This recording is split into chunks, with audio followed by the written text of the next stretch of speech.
In a world hungry for change, nonprofit impact matters more than ever. But too often, you're asked to do more with less. Less time, fewer resources, and tools that weren't built for the way nonprofits work. Bloomerang is the giving platform built for purpose, connecting fundraising, donor, and volunteer data in one intuitive place. With smarter insights and stronger relationships, you can raise more, retain more, and inspire more generosity because your tools are built for purpose and your mission goes further. Learn more at bloomerang.com.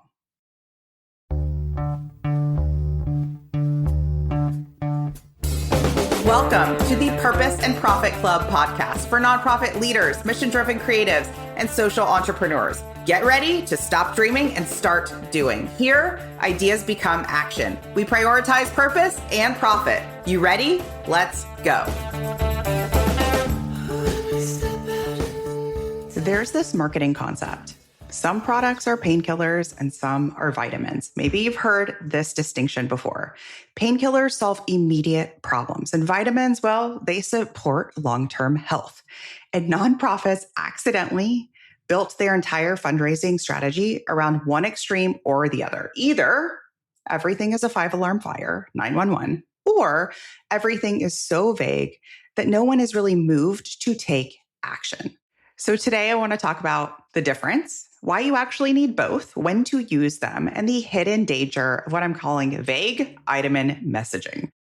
So this particular episode is one that I foundationally have wanted to record for some time. So whether you're newer to nonprofit marketing and fundraising, or you are an established rock star fundraiser, you're still going to get a lot out of this episode because the landscape right now has changed. Donor retention is struggling depending on the data. It's as high as 8 out of 10 donors only give one time. Small donor participation is declining, and organizations may be fighting harder than ever for attention. So an asterisk, though, when I share those very dooms stats is those are sector-wide stats. Those are just lumping all institutional data together. Those are not true for our clients. Our clients are killing it. Our clients are seeing amazing year ends, strong Q1 and Q2. So don't let those stats make it mean that that's going to be true for you. I want it to make it mean an invitation to show up with a modern playbook, not the 2010 playbook for fundraising. So 2/3 of households donated in 2000. Today, it's closer to half. So we've seen a decline in the number of donors giving. But the problem is not generosity. Hear me say that again. People are not less generous. The problem is communication in the lack thereof, profound, inviting, inspiring communication, and the frequency of communication. So organizations are either over-communicating panic, we'll get into that, or under-communicating emotional relevance. This may be a lot of growing, scaling orgs. So if you are an established organization experiencing a plateau, experiencing a dip in revenue, you probably are in this camp of under communicating emotional relevance. But neither builds sustainable funding. So let's dig into what the painkiller fundraising is. What does that look like? Painkiller is urgent, scarce, critical, make or break. There is a time and place for this. Disaster relief, grant funding freezes, sudden funding gaps, crisis campaigns. Like these are important fundraisers to deploy. They have their place. They have their place. Real emergency, real urgency, deploy it. I've had so many clients. I just talked to one this week that I said, I think it's time. I think you just explained to me why you have a painkiller fundraiser. Let's go. So they work. The problem is when everything becomes an emergency. Donors start to feel that emotional exhaustion, distrust, and skepticism. They start to wonder, why is this always happening? Does this organization actually have a plan? Everything is like homeostasis, 911. Homeostasis, 911, we need money. These, instead of peaks and valleys that feel softer, I want you to picture like triangular points. It's very sudden, hard. It's very much turning into the boy who cried wolf energy. And it's not something that donors stay connected to. So what happens? You don't usually notice the damage immediately. You notice it when donors churn. Unsubscribes rise, donors become one and done, maybe two and done donors, and that's it. Campaigns that used to work suddenly flatline. And you might be thinking, but urgency works, Christina. You talk about urgency all the time. You say we need urgency. Yes, you do. You need urgency. But that's exactly why organizations who are in this camp tend to overuse it. They're overusing it because the painkiller collapses the decision time for the donor. It activates cold to warm donors very quickly. So think about an earthquake or the fires in Maui, right? Those types of things where they were like disaster relief responses. People went from cold, non-donors, had never heard of your organization before, to immediate donors, right?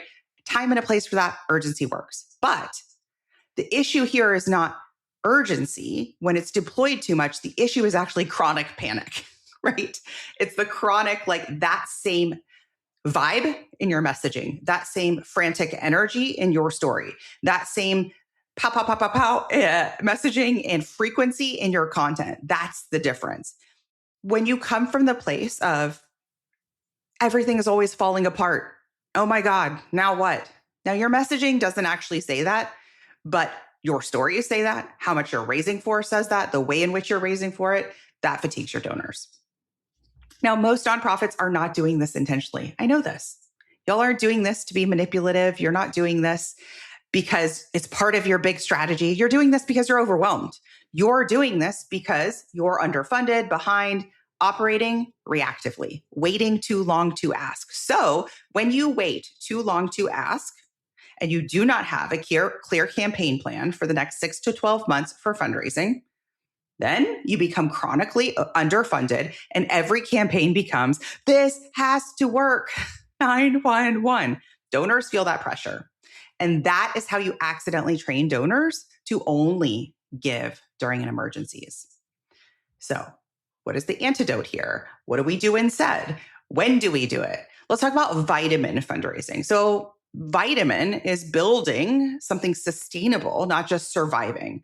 So instead of you in a pool and you're like, help, throw me a life preserver. And I throw you a life preserver, then you're good for a while. And then you're like, help, throw me a life preserver. The vitamin is like, we teach you how to swim, right? Okay. But the problem with vitamins sometimes is people know how to swim now. They're not taking action. We're going to dig into that because true vitamin fundraising is not passive. It's not boring. It is not just awareness only kind of fluffy, chill content. A vitamin campaign absolutely can and should have urgency built in, but the energy is different. So here's how it would look.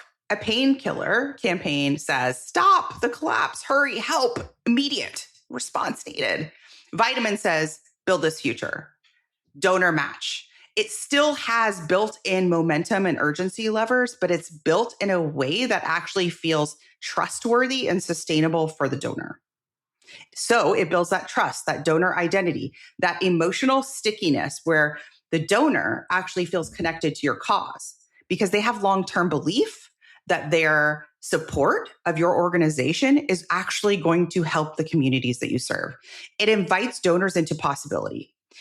And as I was thinking about this podcast episode today, I was thinking about recurring giving, monthly givers. And I think that monthly giving may be the ultimate vitamin because monthly giving is inherently, it's a sustainability play, right?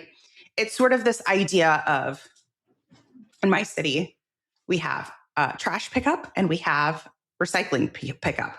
But like a step beyond that would be to go the extra mile and pay for a service that's like composting, right?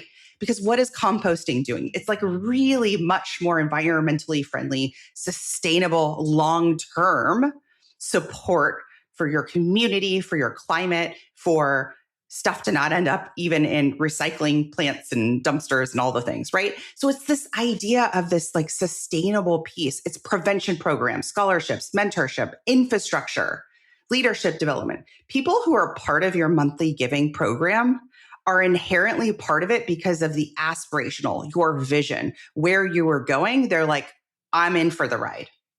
So that's a huge difference. And maybe it's a wake-up call to you if you're like, we have a dozen monthly givers. Ooh, okay. So one of two things may be happening here. One is you just may not have built out your monthly giving program yet, and that's fine. We help you do that inside the Purpose and Profit Club. Okay. But if you're like, no, we've tried it, we've launched it, we've branded it, and they are not coming, you may be over reliant on painkiller messaging. So people aren't even ready to say, let's co-create this together. Let's partner together. I'm with you. I want to be, I share that identity. I share that connection to your cause. So vitamin is inherently towards that possibility. Let me show you or talk about an example of a vitamin fundraiser in practice. So I talked about like hurricane relief, earthquake relief, disaster, grant funding freeze. We need your support now. Those are painkillers, right? Help. We need to make operation expenses for next month. That's a painkiller, right? So we had a client inside the Sprint Method, my program for emerging, newer solo-led organizations and founders. And inside the Sprint Method, we had the duo on the podcast recently from Sharing Hope Africa, but they had a newer campaign called Chicks for Change.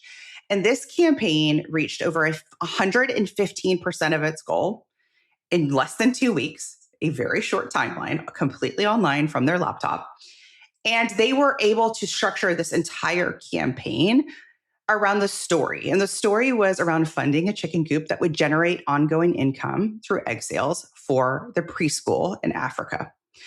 And so they talked about that. That is a vitamin. That is like, that's a vitamin. That's a vitamin. Is I'm going along and I'm just like, when I think about this story, when I think about the story they told, which is hopeful, tangible, sustainable, emotionally compelling, the possibility of what it creates for these preschoolers who rely on this school for a meal each day, whose parents rely on this school because there is no other option. That is the entire crux of what this campaign was about.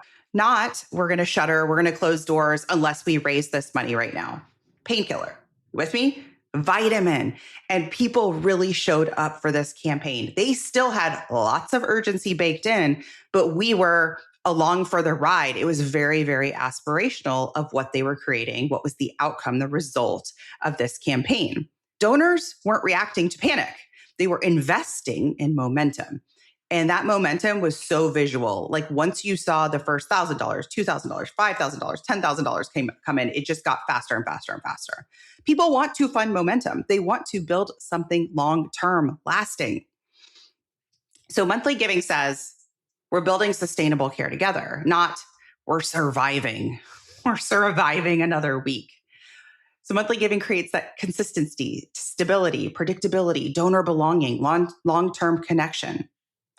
Strong recurring giving programs stop that reactive cycle. And so do strong fundraisers that are rooted in that vitamin strategy because you've built the infrastructure instead of only the reactionary campaign. And I think a lot of organizations can lose the plot when they are like, listen, I don't want to always be urgent. I don't want to always be 911. And so they end up in this gray space, these vague vitamin messaging. Right. So it's like a vague vitamin. It's content that sounds nice, stories that are super, super vague, and it creates zero movement. It's very support our mission, change lives, make a difference.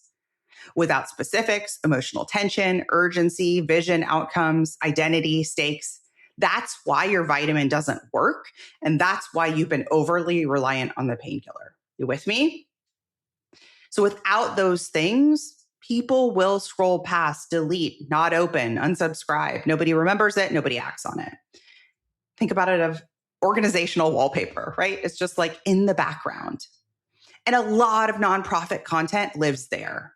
That's the difference. Sometimes I'll see the nonprofit content live there about 10 months of the year and then wake up for year end. And I'm like, there it is. But all those other months of the year, those 10 months, you're missing so much opportunity, so much opportunity. And if you're thinking, I don't want to overwhelm donors, I don't want to push too hard, I just don't want to be too much, I don't want to ask too often, Christina. I was coaching someone in my programs this week, and it was so interesting because they ran a really great campaign about 4 or 5 months ago, and they revealed themselves in some coaching that there was some reservation around, well, the people who gave to that probably can't give to this. And I was like, what are you talking about? What are you talking about? 5 months ago? Can you imagine if your favorite brand or business that you love to shop at was like, listen, she shopped there 5 months ago. She doesn't want to support our business anymore. No. But it is a matter of balancing the story and the stakes in a way that invitation to give, they're like, hell yes. So it's not about overwhelming them, but it's also underwhelming them is where a lot of organizations stay. You're underwhelming them. That's a big problem. So your donors don't need either constant panic or flavorless inspiration. They need that specificity, that emotional relevance, that heart, that soul to it, right? With clear invitations, not apologetic invitations buried in the last line of the email, clear invitations and stories that actually get them to move today, not 5 months from now. So you're in that vague vitamin territory when you reread your last email or appeal piece and kind of feel nothing, kind of feel like, shrug. Because if you feel that way, most likely your donors do too. So the real goal here is not never use urgency. In fact, I have an entire class about urgency. And it's not only inspire people. The goal is understanding when each type of messaging matters, when to deploy them, and when to do that in a way that drives action now. Painkiller activates, vitamin sustains. So if you're only relying on that painkiller, you're going to see that churn. And if you're only relying on a vitamin without urgency, you're going to have struggles with converting, meaning you're going to put your campaign, your ask out there, and instead of seeing a flood of donations, you're going to see a trickle.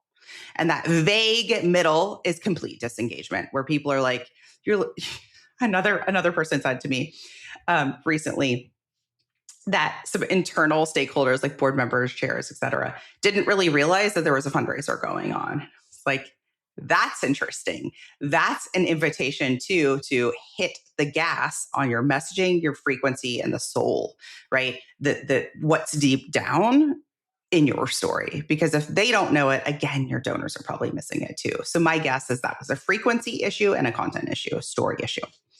Healthy organizations know how to use both. You need both. It's like you need gas in the car, you need oil in the car.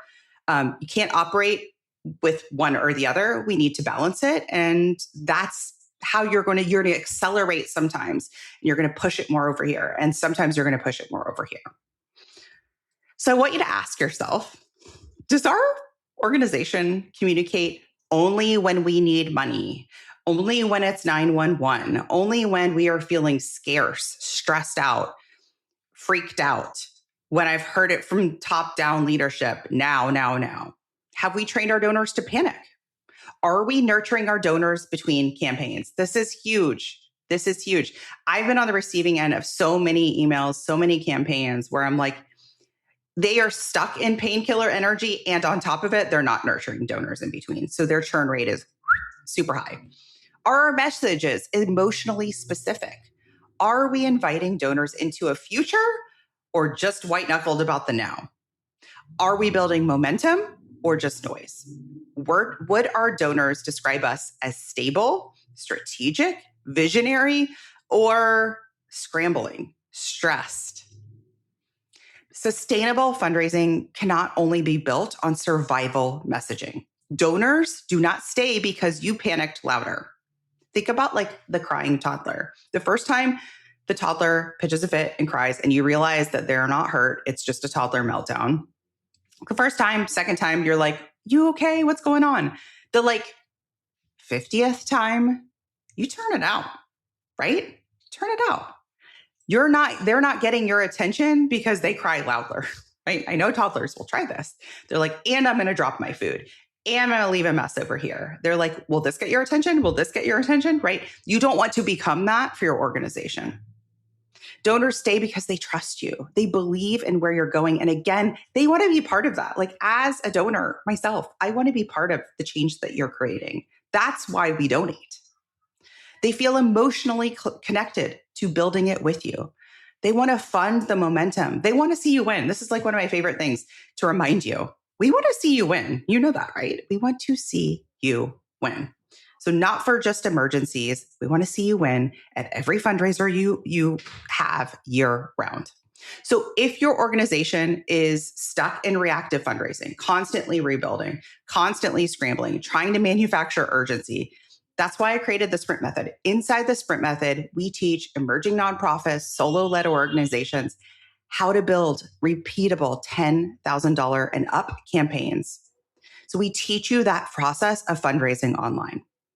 Now, if you want more high-level strategy, you're ready to put it all together across fundraising, communications, donor engagement, and campaigns, getting full feedback on your email strategy, your marketing strategy, your major gift strategy, then the Purpose and Profit Club group coaching program is the place for you. You can always go to splendidatl.com/start for details about both. I'll see you in the next one. I want to hear from you. If this resonated with you, I would love to know. Did you find yourself? Was there a little mirror being shown? Was it a painkiller mirror or a vitamin mirror? And what your plan is for next time. Hey, high achiever. I know your sights are set on ambitious, world-changing goals. In the Purpose and Profit Club group coaching program, you can get the support, motivation, and strategy to accelerate your impact. I like to say it's where the inner work meets big impact and big funding. Go to splendidcourses.com/waitlist and you will be first to be notified when we open up doors, and you'll get special bonuses when you join our waitlist. See you inside.